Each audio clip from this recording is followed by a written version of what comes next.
La beauté du printemps avait saisi la campagne autour d'Arras. Le long de la scarpe qui s'étirait dans la plaine, de jeunes pousses d'un vert exquis venaient décorer les majestueuses ramures des saules. Les pâturages s'émaillaient des couleurs vives de fleurs sauvages qui bruissaient déjà du balai des abeilles venues des ruches avoisinantes. Je me délectais de la douce chaleur de ce mois de juin.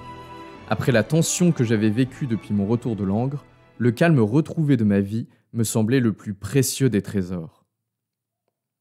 Je me baladais le long de la rivière, le pas léger, observant d'un œil distrait les pêcheurs relevant leurs nasses et les troupeaux qui paissaient au bord de l'eau. De temps en temps, je croisais une charrette portant de lourdes pierres destinées à rehausser les remparts d'Arras, ou des cavaliers pressés trottant vers la cité pour y porter un message. Plongé dans mes pensées, j'entendis à peine le grondement des sabots qui vint s'arrêter juste derrière moi. « Mathieu ! Mathieu !» L'exclamation me fit enfin sortir de ma béatitude. Je me retournai et tombai nez à nez avec l'inquisiteur, juché sur sa monture. Il tenait dans sa main la bride d'un deuxième cheval. Au milieu du calme de la campagne printanière, son arrivée me fit froid dans le dos. Noir comme le plumage d'un corbeau, le grand manteau qu'il portait sur sa soutane détonnait au milieu des délicates couleurs qui décoraient le paysage. Son air déterminé ne laissait aucun doute. Il n'était pas décidé à me laisser profiter de la balade. Il me tendit fermement la bride. « Monte, Mathieu, j'ai besoin de toi à Arras. » Décontenancé, je lui rendis son regard en me couvrant le visage de la main pour ne pas être aveuglé par le soleil. « Mais que se passe-t-il ? Avez-vous un besoin si urgent qu'il ne puisse pas attendre que j'aie terminé ma balade ?» Pour toute réponse, l'inquisiteur tourna bride en me laissant le cheval. Je le regardai repartir dans un nuage de poussière. En soupirant, je compris que je n'avais pas tellement le choix. Avec un dernier regard à cette paisible campagne, je montai en selle et me lançai à sa suite. Dans la salle de chapitre où il me conduisit, l'inquisiteur avait entreposé une grande partie des actes que j'avais rédigés. Des tas de papiers jonchaient les tables installées spécialement, et d'autres recueils plus anciens avaient également été amenés. En entrant dans la salle, une puissante odeur de nourriture et de renfermé me sauta au nez. Pierre était vraisemblablement resté quelques jours dans cette salle à éplucher ses documents. « Je te présente messire Philippe de Saveuse ainsi que son secrétaire Jean Forme. Ils sont arrivés à Arras en fin de semaine dernière, à la demande de messire Jean de Bourgogne, qui leur a demandé de suivre le procès pour son compte avant qu'il n'arrive. » Philippe de Saveuse. Je n'avais jamais rencontré cet ancêtre, mais je connaissais bien sa famille, au moins de réputation. Tout le monde les connaissait, à vrai dire. Les Saveuses faisaient partie de ce cercle restreint de grandes familles qui entourent et conseillent le duc Philippe le Bon. Ils avaient l'oreille du prince. Pierre se pencha vers moi. « Mathieu, nous avons rédigé une liste de suspects que nous avons besoin d'interroger. J'aimerais que tu me prépares l'ensemble des actes nécessaires à leur arrestation. Maintenant. » Perplexe, je soutins le regard que l'inquisiteur et Philippe de Saveuse braquaient sur moi. « Vous voulez procéder à de nouvelles arrestations ? Mais sur quel motif ?» Pierre leva les yeux au ciel comme si ma question n'avait aucun sens. « Mais au motif du crime de sorcellerie ? De quoi crois-tu donc que je m'occupe ? Des étudiants qui urinent sur le mur des églises ? Mathieu, le procès n'est pas fini. Nous avons brûlé 6 sorcières, mais nous ne pouvons pas nous en arrêter là. Ce qu'il reste de la secte continue à infester la société d'Arras et à représenter une grave menace pour la chrétienté. Et je ne te parle même pas du danger que nous courons, toi et moi, tant que les adorateurs de Satan ne sont pas tous éliminés. C'est un miracle que nous n'ayons pas eu affaire à eux depuis le premier bûcher. Nous ne sommes pas en sécurité, Mathieu. Ni toi, ni moi, ni aucun des habitants d'Arras. Comprends-tu ? Il nous faut agir rapidement et fermement. Je sentis la boule de terreur s'installer à nouveau dans ma poitrine. Soudain, la paisible campagne avait disparu de mon esprit. Je ne pensais plus qu'à mon cœur battant et à ces nuits d'effroi dans l'obscurité de ma maison. Tout me revenait en tête, alors que le bûcher semblait y avoir enfin mis un terme. Je tentais de reprendre mes esprits. Quelque chose ne collait pas. Pierre, pardonnez-moi, mais je ne comprends pas. Lors des derniers interrogatoires, nous avons recroisé toutes les informations que j'ai notées, ainsi que les aveux des condamnés, et nous n'avons pas trouvé de pistes réellement concluantes, vous vous souvenez ? La plupart des noms qui nous ont été donnés étaient soit des personnes mortes ou déjà parties d'Arras, ou bien des suspects que nous avions déjà arrêtés. Qui souhaitez-vous donc arrêter ? En guise de réponse, l'inquisiteur me tendit la liste des suspects qu'il avait élaborée. Messire de Saveuse m'a prêté main forte pour poursuivre l'enquête. Nous nous sommes replongés dans les actes de procès pour hérésie qui ont lieu à Arras et dans le diocèse, dans lesquels nous avons trouvé des noms qui sont des proches des sorcières que nous avons brûlées. Messire de Saveuse m'a également indiqué les noms d'individus qui sont connus du duc pour la fragilité de leur allégeance et pour leur proximité avec des personnes déjà condamnées pour hérésie ou sorcellerie. Interloqué, j'éludai le regard insistant de Philippe de Saveuse pour me concentrer sur l'inquisiteur. Pierre, vous voulez dire que nous allons arrêter des personnes qui n'ont même pas été dénoncées ? Avez-vous seulement vu cette liste ? Il y a certains des personnages les plus influents de la ville. Collard de Beaufort, Jean Taquet, Pierre Lecarieux, Martin Cornille. Et nous allons les passer à l'interrogatoire sur la seule foi d'une supposition ? Enfin, c'est ce genre d'acte d'arrestation que vous voulez me voir rédiger pour mettre en prison un vieillard comme le chevalier de Beaufort ? Il ne survivra pas à l'interrogatoire, voyons. Il suffit, Mathieu. Tu es mon notaire, c'est ton rôle de rédiger les actes qui me semblent nécessaires. Ce ne sont pas des suppositions. Messire de Saveuse, ici présent, à l'oreille du duc, et il connaît mieux que nous les éléments les plus subversifs de la société d'Arras. Les traîtres qui jouent le jeu du roi de France, les marchands qui font commerce avec l'infidèle, et ceux qui s'enrichissent en détournant les taxes pour la croisade. N'oublie pas que les sorcières renient leur prince en même temps qu'elles renient leur dieu. Leur crime est également politique. Nous allons poursuivre l'enquête en interrogeant les personnes que tu vois sur cette liste. S'ils sont innocents et qu'ils ne connaissent pas d'autres sorciers, ils pourront ressortir libres de prison.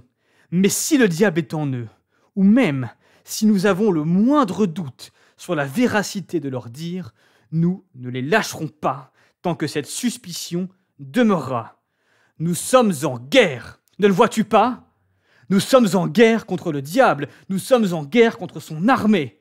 Ce n'est pas le moment d'hésiter sur la marche à suivre ou de s'abandonner à des sentiments de merci. Mathieu, l'ennemi est parmi nous. Il nous observe, il nous écoute. Et si nous ne frappons pas les premiers, sois sûr qu'il ne nous laissera pas de seconde chance. L'inquisiteur laissa échapper un long soupir et poussa la liste vers moi. Je te prie de rédiger les actes d'arrestation le plus vite possible, Mathieu. Aie confiance en notre mission. Si j'ai imploré l'aide de notre duc au travers de Messire Jean de Bourgogne, c'est que nous en avons besoin. Nous avons réussi à porter un coup décisif aux sorciers, avec la condamnation de 6 des âmes damnées de 7 ans. Si nous voulons atteindre la tête de leur secte et leur porter le coup de grâce, nous avons besoin de l'aide du duc de Bourgogne. Nous ne pouvons opérer seuls. Tu as entendu comme moi l'aveu de l'ermite Robert de Vaux. Pourquoi voudrais-tu baisser les bras maintenant ? Nous ne sommes qu'au début du procès. Tu ne vois donc pas ? Nous sommes en guerre contre le diable lui-même.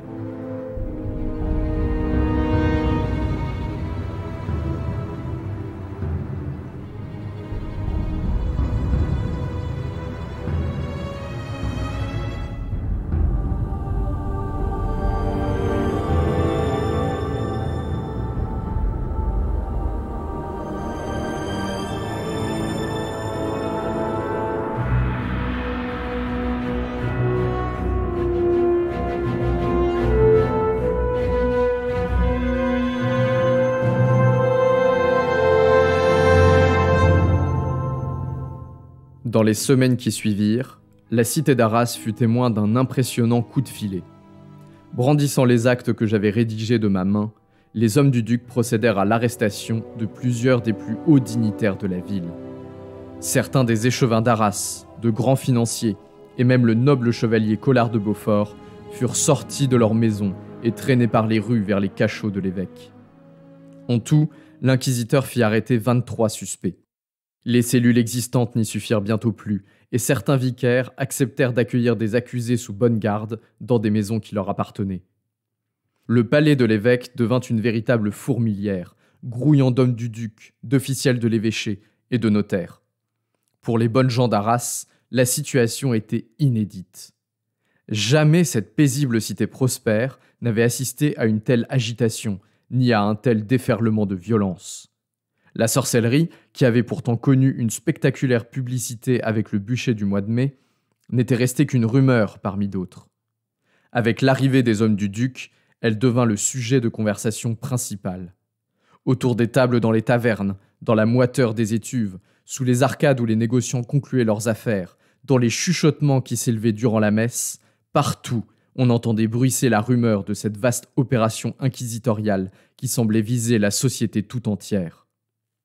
Depuis le bûcher et le spectaculaire retournement de Demiselle, les habitants feignaient de ne plus croire à la présence des sorcières en leur sein.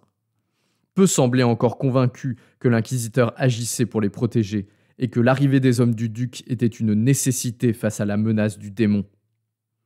Ceux qui étaient habituellement prompts à se plaindre d'un maléfice ne disaient plus rien et prétendirent d'un coup ne plus croire en l'influence du malin. Un danger semblait chasser l'autre.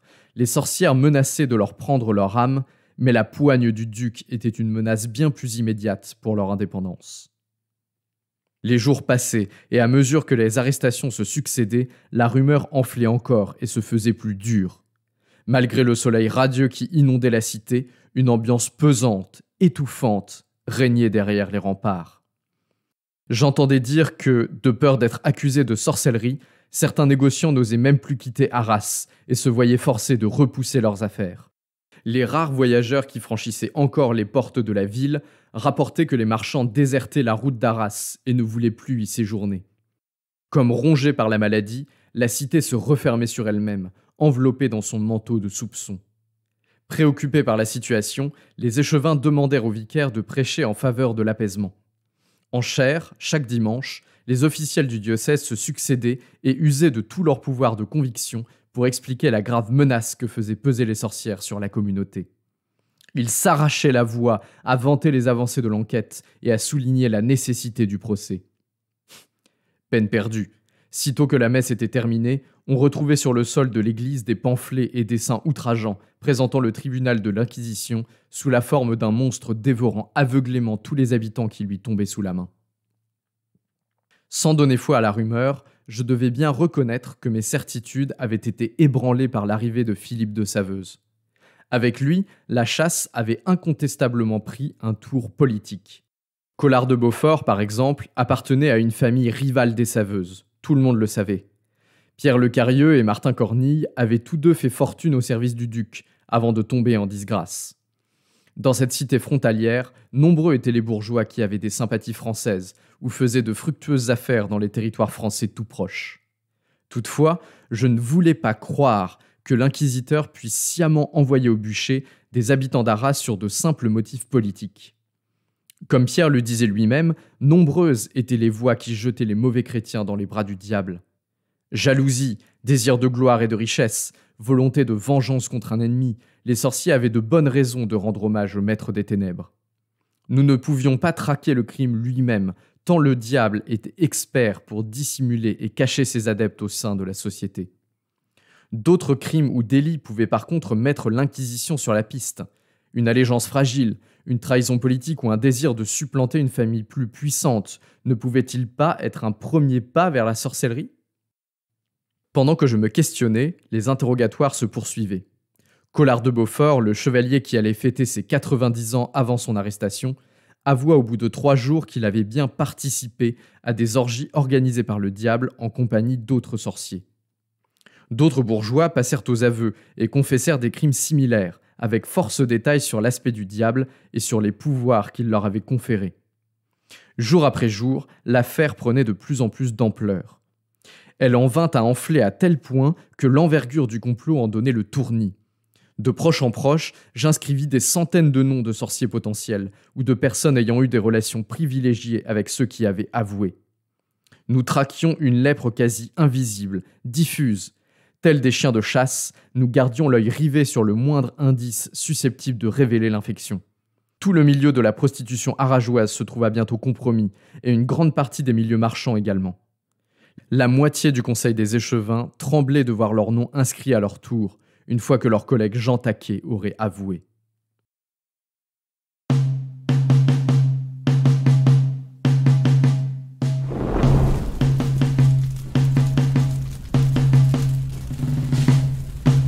Un second bûcher fut dressé le 7 juillet sur la grande place d'Arras. 4 femmes et 2 hommes y périrent sous un soleil éclatant. Sans cérémonie ni grand discours, le bûcher fut rapidement allumé, de peur qu'une émeute n'éclate parmi l'assistance.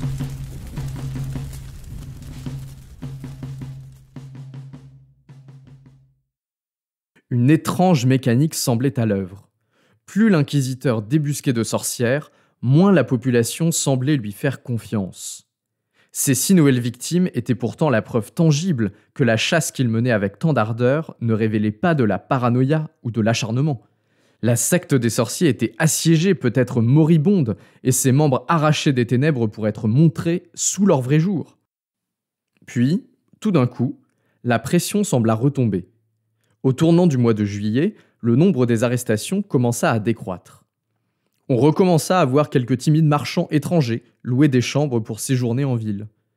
Les échevins qui se savaient menacés cessèrent de raser les murs et osèrent à nouveau se montrer en pleine rue. Ce jour-là, en passant la porte de la salle du chapitre qui était devenue le quartier général de l'inquisiteur, je compris que la pression avait quitté la cité pour s'installer entre les murs du palais de l'évêque. La grogne était palpable entre les officiels, et même Pierre affichait un air morose qui ne lui ressemblait pas. « J'ai l'impression que l'ambiance s'améliore en ville », lançai-je en guise de bienvenue. « On dirait que les habitants comprennent enfin que la secte diabolique est sérieusement assiégée. » L'inquisiteur me foudroya du regard. « Mais ça n'a rien à voir, Mathieu. Tous ces imbéciles se rient de moi. Tu n'as pas appris ce qu'il s'est passé ?» Je secouai la tête, étonné de le voir dans un tel état d'esprit. « Messire de Saveuse et moi avons envoyé une copie des aveux au duc, Philippe le Bon. Eh bien, Sa Majesté le duc estime que nous en avons fait assez et que les bourgeois qui ont avoué doivent être sanctionnés, mais sans mise à mort. Il nous suggère de confisquer une partie de leurs biens pour alimenter le trésor de guerre qu'ils constituent pour mener la croisade contre les Turcs. Contre les Turcs, tu imagines un peu? Quelle sombre absurdité! D'un geste de colère, il envoya valser une pile de papiers qui s'éparpillèrent dans toute la salle. Fasciné, je restais planté là, mon écritoire à la main. Je n'avais jamais vu l'inquisiteur perdre ainsi ses moyens et sombrer dans la colère. Ses yeux soulignés par d'impressionnantes cernes flamboyaient de rage, et ses mains accrochées aux accoudoirs de la cathèdre comme des cerfs étaient livides. Quel idiot! Il a eu ce qu'il voulait à travers moi. Il a menacé quelques bourgeois pour s'assurer de leur loyauté, et maintenant il me lâche. Mais c'est pas lui qui va devoir continuer à opérer dans cette satanée cité gangrénée par les sorcières. Comment veut-il que je continue à lutter contre les hérétiques ici, alors qu'il laisse délibérément des adorateurs du diable se balader dans les rues? Et moi à leur merci? D'un pas rageur, il arpenta la salle à grands pas jusqu'à ce que sa respiration se calme. Ses yeux flamboyaient toujours, mais il semblait avoir retrouvé sa lucidité. Nous ne pouvons plus nous attaquer aux bourgeois d'Arras, Mathieu. Le duc a été très clair. Toutefois, il nous reste un accusé qui n'a pas encore avoué. Hugues Emery. Tu te rappelles? Le barbier de l'évêque. Nous le tenons depuis plusieurs mois. Il n'a toujours rien dit. Mais aujourd'hui, crois-moi, il va passer aux aveux. Suis-moi, descendons. Interloqué, je le suivis hors de la salle. Comment, mais s'il n'a pas avoué, qu'est-ce qui vous fait penser qu'il le fera aujourd'hui? Il n'a plus le choix. Je sais qu'il est un sorcier, je le sens. Je ne vais pas laisser ce membre de la secte m'échapper. Si c'est le dernier que je dois envoyer au bûcher avant d'être assassiné par le reste de ses adorateurs criminels, ainsi soit-il. Il ouvrit le battant d'un geste brusque et s'engagea dans les premières marches de l'escalier qui descendait au sous-sol. Mon cœur se mit à battre à tout rompre, et je sentis un filet de sueur couler le long de mon échine. Pierre, ne vaut-il pas mieux que je reste ici, afin de recueillir l'aveu quand vous aurez réussi à l'obtenir? L'inquisiteur remonta quelques marches pour se placer à ma hauteur. Dans la pénombre de l'escalier, son regard brillait d'un éclat qui me fit froid dans le dos. Non, Mathieu, on n'a pas le temps. Suis-moi. Tu inscriras ces aveux directement pendant l'interrogatoire. Pas une miette ne nous échappera. En pénétrant dans la chambre de torture, l'atmosphère étouffante du lieu me prend à la gorge. La pièce voûtée empeste la sueur et l'urine. Des traces de sang mal lavé souillent les pavés. Le prisonnier est déjà là, les mains liées dans le dos. Le bourreau le tient fermement. La séance peut commencer. Hugues, tu persistes dans ton coupable silence. Inutile de résister, je sais que tu es un sorcier. Préfères-tu l'avouer maintenant ou subir les tourments de la question? Le regard d'Hugues est étrangement calme, presque serein, alors que pendent autour de lui les chaînes du supplice qui l'attend. Je te l'ai dit, frère inquisiteur, je ne suis pas un sorcier. Je ne sais pas de quoi tu parles, relâche-moi désormais. Les yeux de Pierre flamboient déjà d'une rage qu'il peine à masquer. Combien de fois a-t-il entendu cette réponse, ici, dans cette chambre de terreur? Sur son signe, le bourreau place un crochet sur les liens du prisonnier. Il le hisse péniblement au sommet d'une potence. Les pieds du prisonnier quittent le sol et j'entends sa respiration saccadée, bloquée par la tension qui lui tord les épaules. Puis, d'un coup, il libère la corde. Le prisonnier chute lourdement, retenu par ses poignets. Le bourreau le bloque brusquement et le prisonnier s'immobilise en plein air. J'entends les articulations craquer violemment alors que les épaules se disloquent et un cri de douleur s'échappe du capuchon. On le hisse à nouveau avant de le faire chuter encore plus violemment. 3 fois, 10 fois, 20 fois, le supplice de l'estrapade semble ne plus avoir de fin. Au dernier coup, le bourreau ne retient même plus la corde et le prisonnier s'écrase sur les pavés. Il gémit faiblement, les bras ballants comme des morceaux de chiffon. Quand es-tu devenu sorcier? Qui t'a initié à la secte? Combien de fois as-tu participé au sabbat organisé par le diable? Le capuchon se lève à nouveau, révélant un visage tordu par la douleur et les yeux injectés de sang. Le regard reste pourtant calme, presque fataliste. Son assurance dope la rage de l'inquisiteur. Le diable est en toi, je le vois! Tu vas avouer, Hugues, crois-moi, j'en ai brisé des plus solides que toi. Sans ménagement, le bourreau force les mains du prisonnier entre 2 planches. Un à un, il commence à insérer les coins de bois qui vont mettre l'instrument en tension. Tu peux t'éviter ces souffrances, Hugues. Si tu avoues, je serai clément. Le bûcher n'est pas une fatalité. Clément comme tu l'as été avec Demiselle par exemple. S'exclame le prisonnier en crachant au pied de l'inquisiteur. Dans un mouvement de rage, Pierre saisit le marteau des mains du bourreau et frappe violemment sur les coins de bois. Il s'enfonce entre les planches, resserrant l'étreinte sur les mains du prisonnier. Avoue, Hugues, par le sang du Christ! Avoue que tu es un sorcier! À quoi ressemblait le diable? Qui était avec lui? Réponds! Le supplice arrache un hurlement au prisonnier. Son cri résonne sur les murs et me vrille les tympans. L'inquisiteur ne cesse de marteler. Un craquement horrible s'élève alors que les mains sont broyées entre les 2 planches. Le bourreau, hésitant, tend une main timide pour calmer l'inquisiteur. « Pierre, arrête, je t'en prie !» Le cri s'est élevé de ma gorge, mais Pierre n'entend rien. Possédé par une rage sans fin, il frappe comme s'il voulait briser jusqu'au dernier os des mains de Hugues. Lâchant ma plume, je me jette sur l'inquisiteur et parviens à lui saisir le marteau des mains. Comme un animal, il se retourne vers nous, la bave aux lèvres, la respiration haletante. Son regard fou brûle d'une haine dévorante. « Pierre, le prisonnier s'est évanoui. Tu ne vois pas, il endure la torture, ce n'est pas un sorcier. » Le diable est en lui! C'est le diable qui l'assiste, mais vous ne le voyez pas? Ranimez-le! L'interrogatoire n'est pas terminé. Le bourreau me jette un regard hésitant. Non, Pierre, c'est terminé. Laisse-le tranquille, il n'a rien à avouer, tu ne vois pas? Je ne noterai rien. L'inquisiteur soutient mon regard pendant quelques secondes. Je sens la raison revenir peu à peu derrière ce masque terrible qui déformait son visage quelques instants auparavant. Alors les sorcières ont gagné. Et toi, Mathieu, dans cette guerre, tu te souviendras d'avoir été de leur côté. Le claquement de la lourde porte résonne quelques instants dans cette salle maudite. L'écho finit par s'estomper, ne laissant que la respiration sifflante et irrégulière d'Hugues Emery pour remplir le silence.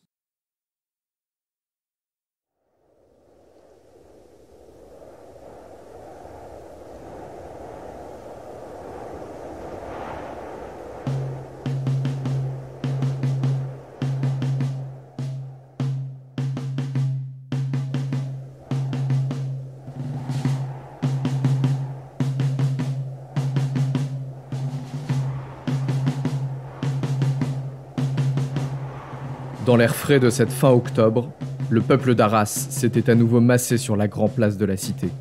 Personne n'avait boudé l'avis placardé sur toutes les églises par les officiels du diocèse. Moi non plus. Pourtant, tout en moi me hurlait de rester chez moi ce jour-là, de ne pas me mêler à cette foule qui accourait pour voir le spectacle. Ce jour-là, il n'y avait qu'un seul condamné sur l'estrade. Pierre Lecarieux, un financier enrichi au service du duc qui avait dû quitter sa fonction après de nombreuses malversations et une accusation d'hérésie appuyée par des rivaux trop envieux. Son passé trouble avait motivé le duc Philippe le Bon à l'exclure du pardon qu'il avait accordé aux autres condamnés, qui n'avaient, eux, subi que de lourdes amendes ou des peines de prison. Le tribunal ecclésiastique s'était alors jeté sur lui. Seul restant des accusés de sorcellerie à pouvoir monter sur le bûcher, rien ne pouvait plus le sauver. Drapé dans son manteau noir, l'inquisiteur semblait exulter. Bien qu'étant éloigné de la scène, je discernais un léger tremblement dans ses mains. Sa voix assurée marquait aux yeux de la population le triomphe de la justice divine, écrasant la secte des sorciers jusqu'à son dernier membre. Moi, je savais bien quel sentiment devait agiter l'esprit de l'inquisiteur. Une colère dévorante de savoir que les centaines de noms qu'il avait patiemment notés n'allaient jamais voir l'intérieur de la chambre de torture. La rage de savoir que tous ces suspects de sorcellerie allaient continuer à parcourir la ville, libres et sans être inquiétés. La peur sans doute également, une terreur profonde même, celle de redescendre de l'estrade pour se mêler à la population au sein de laquelle, il en était convaincu, rôdaient encore des adorateurs du diable prêts à lui faire la peau.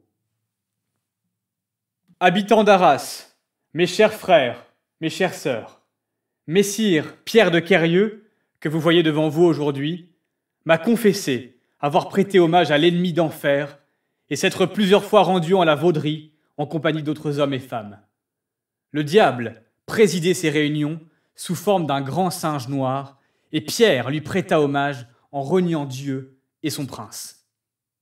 Il m'a confessé s'être rendu à ces réunions contre nature au moyen d'un bâton qu'il a enduit d'un onguent magique offert par le diable, afin de le faire voler.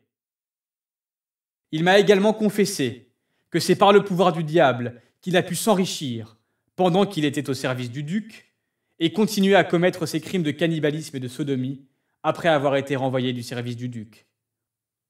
Messire du Quérieux, tout cela est-il vrai ? L'homme acquiesça d'un air résigné. Pendant que l'inquisiteur poursuivait par la lecture de la sentence, je me remémorais l'instant où j'avais moi-même écrit ces mots sur une feuille de papier, devant le prisonnier encore tremblant de la torture. J'avais alors à peine vu le visage de cet homme brisé. Mon propre esprit était obnubilé par la crainte des sorcières, et j'avais fébrilement écrit sa déposition en essayant de ne pas m'imaginer à quoi ces réunions ressemblaient vraiment.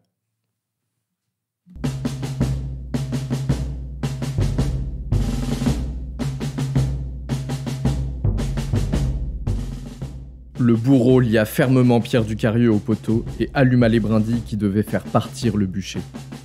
Aussitôt, une fumée légère commença à s'élever dans le ciel bleu, tandis que les lèvres du prisonnier tremblaient en récitant une dernière prière. Une à une, les flamèches se transformèrent en véritables flammes à mesure que les premières bûches prenaient feu. Attaché haut sur son poteau, Pierre semblait nimbé d'une lueur irréelle. L'air chaud qui s'échappait du brasier tordait son image comme s'il dansait.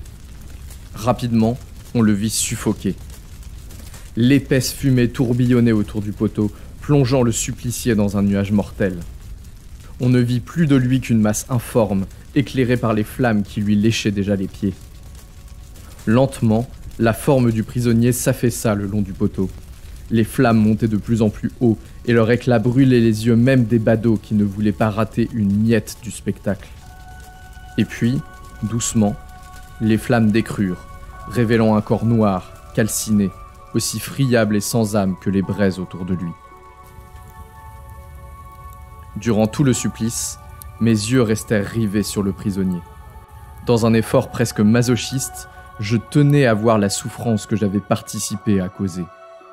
Cet ultime bûcher me laissait un sentiment étrange, mêlé de dégoût pour moi-même et de soulagement de voir cette épreuve terrible toucher à sa fin. Je m'étais convaincu que Pierre le Quérieux n'était que le malheureux exutoire d'un inquisiteur fou de terreur.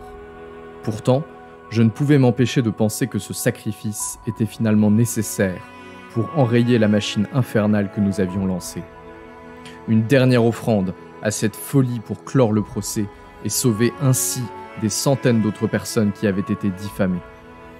Un dernier avertissement pour, peut-être, effrayer d'éventuelles sorcières qui voudraient s'en prendre à nous.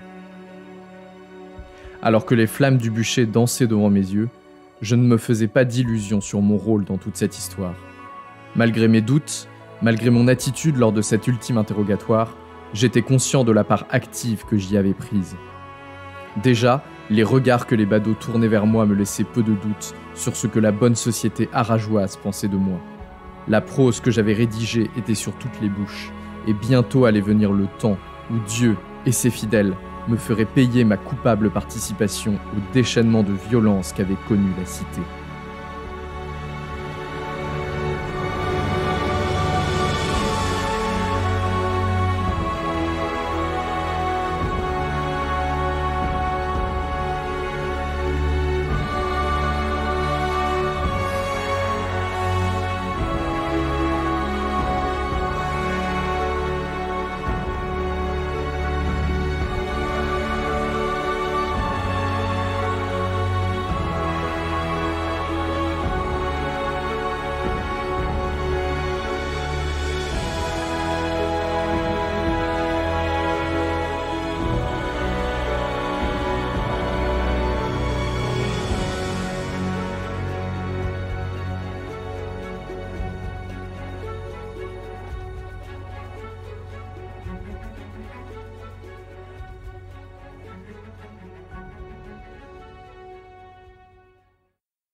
Avec un soupir, je repose mon verre de vin.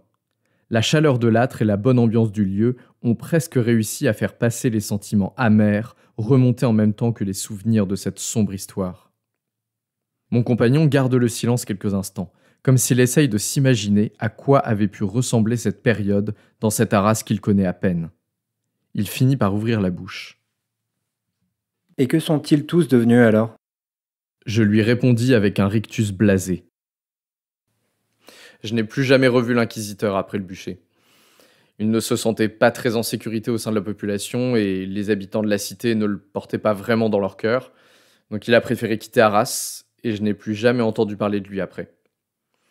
Je ne saurais même pas dire s'il est encore vivant aujourd'hui, mais je suis sûr qu'il doit être quelque part à continuer à pourchasser les hérétiques et les sorciers avec au moins autant d'ardeur que ce qu'il faisait ici à Arras. Jacques Dubois, qui était son plus farouche soutien, est devenu une petite sommité dans le milieu de la chasse aux sorcières, après avoir écrit son fameux ouvrage que vous connaissez peut-être, qui s'appelle La Recollection. Et il est mort très récemment. On dit qu'il a été terrassé par une crise de folie le jour où il a appris l'arrêt du Parlement en faveur des sorcières d'Arras. Aujourd'hui, en tout cas c'est ce qui me semble, les 2 derniers survivants de cette chasse sont Hugues Emery et moi-même. L'étranger boit une gorgée de bière d'un air pensif. Mais alors, il n'y avait pas de sorcières ? Je veux dire, il ne pouvait pas y en avoir des centaines, comme vous disiez, non ? Ces femmes et ces hommes envoyés au bûcher étaient donc tous innocents ? Cette question m'avait hanté pendant 30 ans. C'est toutefois la première fois que j'entends une autre voix que la mienne l'énoncer tout haut. Dans ma jeunesse, le simple fait d'imaginer une secte rôdant à Arras m'aurait fait frissonner de tout mon corps. Mais après toutes ces années, j'ai réussi à atteindre une certaine paix avec mes ennemis de l'ombre. Je crois qu'il y a de nombreux monstres dans notre société, étranger. Je ne saurais pas dire si les hommes et les femmes qu'on a envoyés au bûcher en faisaient partie, mais en tout cas dans les 30 dernières années, j'ai beaucoup réfléchi à la dernière phrase que m'est adressée l'inquisiteur. Souviens-toi, Mathieu, que dans la guerre contre les sorcières, tu auras été de leur côté. Eh bien, je crois que finalement c'est peut-être vrai. Il y avait au moins un monstre dans cette chambre de torture, j'en suis convaincu. Mais je ne saurais dire toutefois de quel côté de la corde il se trouvait vraiment.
Quand les histoires lointaines des montagnes sauvages, peuplées d'êtres obscènes, effrayants les plus sages, s'immiscent dans le réel des cités du Seigneur, je parcours mon diocèse habillé par la peur.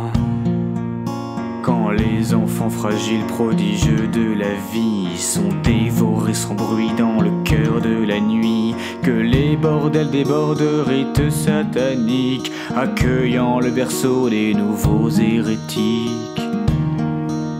Je suis l'inquisiteur de la foi qui s'éveille, arme de la papauté, je protège les fidèles des embruns jaillissant soudainement de la terre, qui empoisonnent les âmes de passion délétère.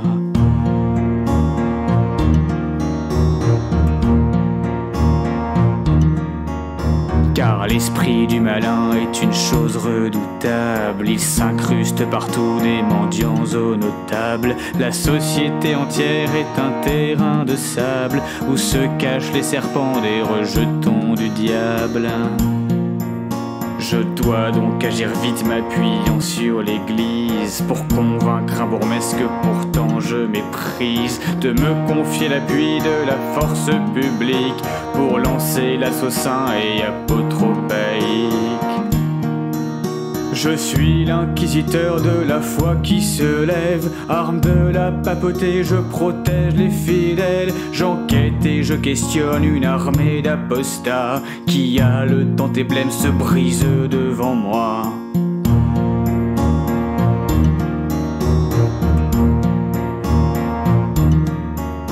À force de procès et d'interrogatoires, nul mensonge ne résiste aux souffrances expiatoires des aveux arrachés pour le Dieu tout-puissant, même à ceux dont la langue est tranchée par Satan. J'appelle le bûcher acre et purificateur qui dévore les pieds, les âmes et les cœurs. Abcès noir et putride inquiétant les manants, la foule présente en masse se rassure en voyant. Je suis l'inquisiteur de la foi et je veille, arme de la papauté, je protège les fidèles, je purifie Arras du mal qui la gangrène et ampute ses chairs diaboliques et malsaines.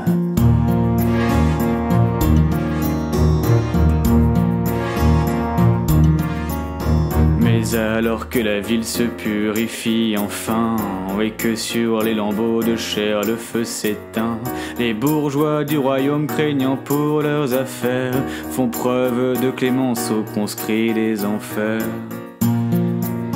Quelle terrible trahison est faite au corps social, qu'on ne défendra plus des forces abyssales. Je me retrouve moi-même incorruptible et fier, suspendu seul et nu au courroux des sorcières. Je suis l'inquisiteur de la foi éternelle, arme de la papauté, je protège les fidèles. Au prix même de ma vie, j'affronterai les tourments, dernier soldat du Christ avant le firmament.